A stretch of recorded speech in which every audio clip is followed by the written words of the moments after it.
मुस्बत पेशरफ नहीं है ये? एक लैक क्लस्टर सा ये एक इवेंट है। एपीसी का मतलब है ऑल पार्टीज कॉन्फ्रेंस। जी। इसमें तो कोई सियासी जमात नहीं थी कामरान साहब कि क्या पाकिस्तान तहरीक इंसाफ इस सारी सूरत हाल से अग्री करती है या नहीं करती। जितने भी इंडिविजुअल्स हैं दे लैक्ड क्लाउट। उन्होंने ये कहा हुआ है कि जी माइनस बानी पीटीआई कोई मुज़ाकरात नहीं हो सकता। इसका मतलब ये है कि you put Imran Khan in a black hole and other stock. जो भी डायलॉग होगा वो on the lines of the policy given by Imran Khan होगा। ये जो national so called dialogue committee है ये एक इलामिया लेकर आती है। Was it signed by anyone? इनको किसने मैंडेट दिया कि ये तजवीज़ कर रहे हैं? क्या पाकिस्तान पीपल्स पार्टी ने, पीएमएलएन ने एग्री किया? एक खबर नजर आती है जो बड़ा क्लियरली ये मैसेज दे रही है कि पाकिस्तान तहरीक इंसाफ टूट फूट का शिकार हो चुकी है, उसमें धड़े बन चुके हुए हैं। Someone is there to throw spanner in the works कि जी अगर डायलॉग की तरफ कोई कोशिश हो रही है तो वो ना हो पाए। लेकिन साथ साथ बहुत सारी चीजें चल रही हैं। अगर ये सीरियस हैं हुकूमत खास तौर पे तो इनको फिर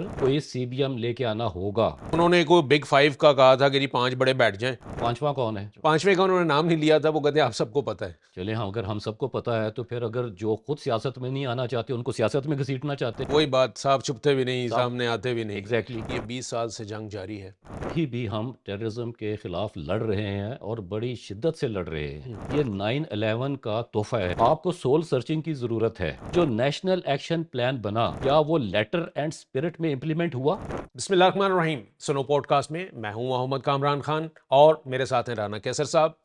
नाजरीन, हुकूमत और अपोजिशन के दरमियान मुज़ाकरात के लिए एक दोनों जानिब से ओपननेस नज़र आ रही है और इस जानिब कुछ पेशकदमी भी हुई है। एक कौमी डायलॉग कमेटी थी, उसने एपीसी मुनक़्क़िद की, उसके बाद उसका एक एलामिया भी जारी हुआ, उसके ऊपर हम बात करेंगे। और दूसरा ये कि टेररिज्म के हवाले से जो अदाद व शुमार अभी सामने आए थे उस हवाले से बात होगी। जो इसका पस मंज़र है वो क्या है और अभी तक कितनी हमें कामयाबी जो है वो इस हवाले से मिली है। राना साहब, पहले तो डायलॉग के हवाले से बात होगी कि मुस्बत पेशरफ नहीं है ये? एक पेशरफ्त है, इस जानब बढ़ना चाहिए। लेकिन अभी मैं थोड़ा सा करेक्शन करता जाऊँ। आपने कहा कि एक एपीसी, एपीसी का मतलब है ऑल पार्टीज कॉन्फ्रेंस। जी। इसमें तो कोई सियासी जमात नहीं थी कामरान साहब। सबको इनविटेशन गया था वैसे। नहीं, देखें ये तो इंडिविजुअल्स की एक गैदरिंग थी।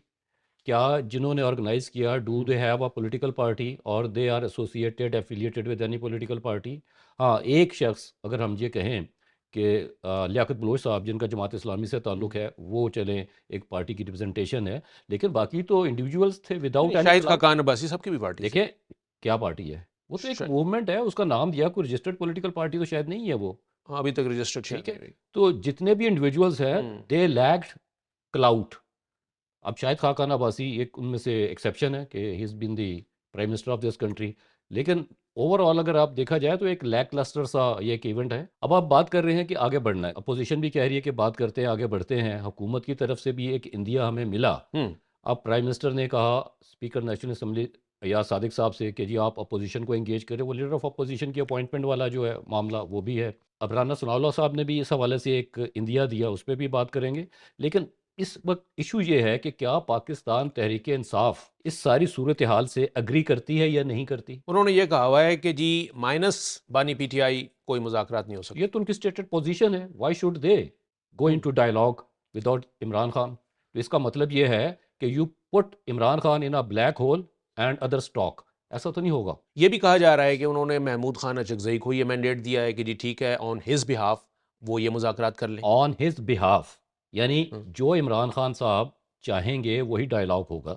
महमूद खान अचकज़ई एक बड़े सियासतदान है, सीजन्ड पॉलिटिशियन है, जी। ठीक है, वो उनका एक किरदार है। लेकिन जो भी डायलॉग होगा वो on the lines of the policy given by Imran Khan होगा। ऐसे ही है। लेकिन यहाँ पे हमें ये लग रहा है कि ये जो national so called dialogue committee है ये एक इलामिया लेकर आती है। कामरान साहब आपने देखा है, was it signed by anyone? इसके ऊपर तो कोई नो सिग्नेचर्स नो, नहीं है। एक it was sort of press release. Sort of press release, एक प्रपोजल्स हैं कि जी ये हमारी प्रपोजल्स हैं। उसमें देखें कि ये कहते हैं जी कि हम तजवीज़ करते हैं आसफ अली जरदारी साहब, प्राइम मिनिस्टर शहबाज शरीफ साहब और नवाज शरीफ साहब। इनको किसने मैंडेट दिया कि ये तजवीज़ कर रहे हैं? क्या पाकिस्तान पीपल्स पार्टी ने, पीएमएलएन ने एग्री किया या इन्होंने उनकी कोई कॉन्सेंट सॉलिसिट की कि जनाब ठीक है हमारा नाम आप दे दीजिए, हम डायलॉग के लिए तैयार हैं?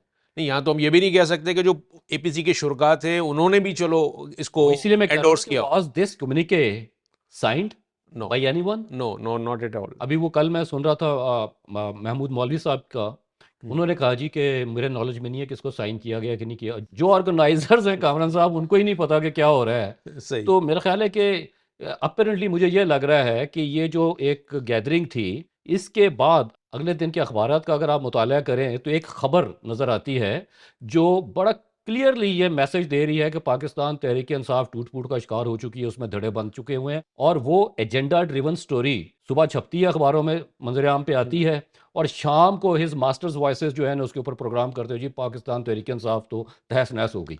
अब इससे देखें आप करना क्या चाह रहे हैं, कि इसका मतलब ये है someone is there to throw spanner in the works, hmm. कि जी अगर डायलॉग की तरफ कोई कोशिश हो रही है तो वो ना हो पाए, और पाकिस्तान तहरीक इंसाफ के हवाले से एक ऐसी सोच या एक ऐसा बयानिया डेवलप किया जाए कि जनाब लोग जो हैं वो डिसोसिएट करें अपने आप को पाकिस्तान तहरीक इंसाफ से, डिसअपॉइंट हो जाए पाकिस्तान तहरीक इंसाफ से। तो ये देखिए साथ साथ बहुत सारी चीज़ें चल रही हैं, तो ऐसे तो डायलॉग नहीं होगा। तो दूसरी जानब आप देखें कि पाकिस्तान तहरीक इंसाफ भी एक प्रेस कॉन्फ्रेंस करती है, जी। उन्होंने बड़ा क्लियरली कहा कि हम डायलॉग करेंगे, लेकिन नॉट इन द एब्सेंस और विदाउट इमरान खान। अच्छा राना साहब, आपने जो उनकी बात की ना कि जी ये अखबारी खबरें आई और उसमें एक नैरेटिव जो है वो फिर जाना, तो बात तो कुछ उसमें सही है कि कंफ्यूजन का शिकार है इसमें कौन? कोई पीटीआई, विद इन देखिए पीटीआई मेरा ख्याल रैंक्स। है कि शायद कन्फ्यूजन इसलिए है कि एक तो मुलाकात नहीं हो पा रही, ना जी। लॉयर्स की, ना हाँ, लीडर्स की, ना फैमिली की इमरान खान साहब से। That is the core reason, बिल्कुल। देखिए जब मुलाकात नहीं हो रही, आपको मालूम नहीं है कि क्या हो रहा है, तो सारी चीज़ें तो बाहर ही हैं, अंदर से तो कुछ समझ नहीं आ रहा। ऐसे ही है। तो उस चीज़ का फ़ायदा उठाते हुए ये एक एजेंडा ड्राइव किया जाता है फिर अखबारात में, टीवी चैनल्स पे, और वो तासुर ये देना है कि पाकिस्तान तहरीक इंसाफ वो तो तितर बितर हो गई है जनाब, अब तो उसका नामो निशान भी ख़त्म होने वाला है। तो ये काफ़ी अरसे से कर रहे हैं। मेरा ख्याल है कि अगर ये सीरियस हैं, हम्म, हुकूमत ख़ास तौर पे, तो इनको फिर कोई सीबीएम लेके आना होगा, ठीक। आगे बढ़ना होगा।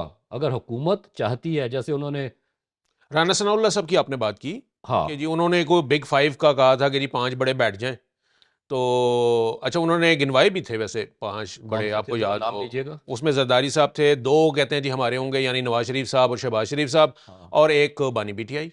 बनी पीटी है, तो पांचवा कौन है? 5वें का उन्होंने नाम नहीं लिया था, वो कहते हैं आप सबको पता है। चले हाँ, अगर हम सबको पता है तो फिर अगर जो खुद सियासत में नहीं आना चाहते उनको सियासत में घसीटना चाहते हैं, नाम अगर लें ना। इशारा उसी तरफ है तो। अगर इशारा उसी तरफ, तो हाँ। यकीनन तौर पे उसी तरफ है। हाँ। तो जो कहते हैं कि जी हम तो सियासत में नहीं हैं और हमें सियासत में ना घसीटा जाए, तो ये राना सनाउल्लाह साहब उनको उनको घसीट घसीटना रहे। चाह रहे हैं, तो क्या मजाक कर रहे हैं यार कौम के साथ। या तो खुल के सामने आए या कहें कि नहीं। वो वही बात, साफ छुपते भी नहीं, साहब, सामने आते भी नहीं। एग्जैक्टली। अच्छा राना साहब, दूसरे टॉपिक की तरफ आते हैं। टेररिज्म के ऊपर अभी अदाद शुमार जो है वो दिए गए थे, और उसमें बताया गया कि जी ये 20 साल से जंग जारी है, और इसमें इतने हज़ारों की तादाद में जो हैं वो ऑपरेशंस हो चुके हैं। तो कहने वाले ये भी कहते हैं कि जी इसका मतलब ये है कि हम जंग जीत नहीं सके अभी तक। तो लग तो यही रहा है कि अगर हम ये कहें कि एक साल के अंदर इतने बड़ी तादाद में आईबीओज हुए, तो नतीजा क्या निकलता है? नतीजा ये निकलता है कि अभी भी हम टेररिज्म के ख़िलाफ़ लड़ रहे हैं और बड़ी शिद्दत से लड़ रहे हैं, हम्म, और इतने आईबीओज़ हुए, और बहुत सारे जो दहशतगर्द हैं उनको मारा गया। लेकिन बात यह है कामरान साहब कि ये कोई 1 2 3 साल का फिनोमिना नहीं है, टेररिज्म जो है, जी जी। ये 9/11 का तोहफ़ा है हमें। ठीक ठीक है, है। वार देखिए अगेंस्ट मैं टेरर। 9/11 से पहले ये कहूँगा कि वो जो 1979 में हमने एक जिहाद किया था अमेरिका की जी ईमा जी पे, जी, प्रॉक्सी वार ये जो थी। उसी का तोहफ़ा है जो आज तक हम लिए फिर रहे हैं और ठीक है, भुगत भी रहे हैं। एग्जैक्टली वहीं से ठीक है, शुरू होता है। वहीं से शुरू होता है। तो आपको सोल सर्चिंग की ज़रूरत है। वैसे कह देना जी कि एक ख़ास पार्टी है या कुछ लोग हैं जो फैसिलिटेट नहीं कर रहे सारी सूरत हाल को, तो मैं आपको थोड़ी सी मिसाल दे देता हूँ कि हम्म, 2013 के जब इंतखाबात हो रहे थे और तमाम पॉलिटिकल पार्टीज़ कैंपेन कर रही थी, तो उस वक्त टेररिज्म बहुत ज़्यादा हुआ। उसमें सबसे ज़्यादा जो पार्टीज़ अफेक्ट हुई वो थी अवामी नेशनल पार्टी और पाकिस्तान पीपल्स पार्टी। ANP जी, NPP। एएनपी के बहुत सारे लीडर्स, जी जी। वर्कर्स जो हैं उसमें शहीद भी हुए, टारगेट किलिंग भी हुई और थी। पाकिस्तान पीपल्स पार्टी के साथ भी ऐसा ही हुआ। तो ये दोनों सियासी जमातें उस तरह खुलकर अपनी इलेक्शन कैंपेन नहीं कर सकी थी। उस वक्त शहबाज शरीफ साहब ने एक पैगाम दिया, जो कि तालिबान हैं या जो भी हैं उनको, कि हमारी और आपकी पॉलिसी तो एक ही है, पंजाब की तरफ रुख ना कीजिएगा। ये मैं आपको तारीख बता रहा हूँ। और उसके बाद कामरान साहब, एपीएस का अंधोनाक वाकया होता है। जी उस वक्त हुकूमत ही पीएमएलएन की, नवाज शरीफ साहब वज़ीर आज़म थे, जी और एक नेशनल एक्शन प्लान तरतीब दिया गया।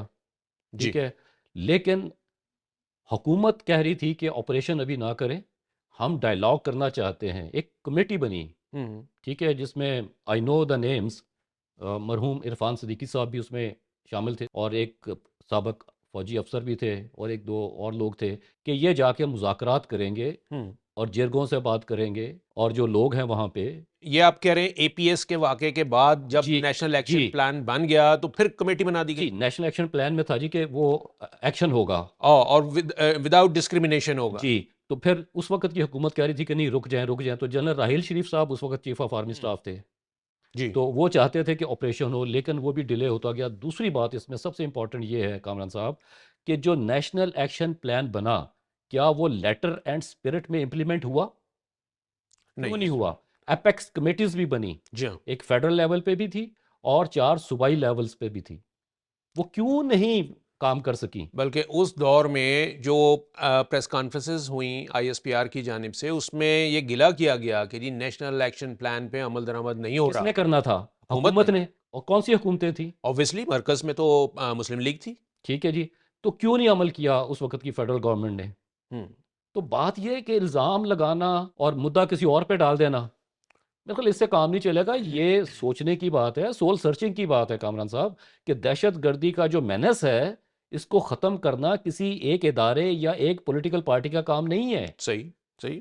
आपको ग्राउंड रियलिटीज़ भी देखनी है।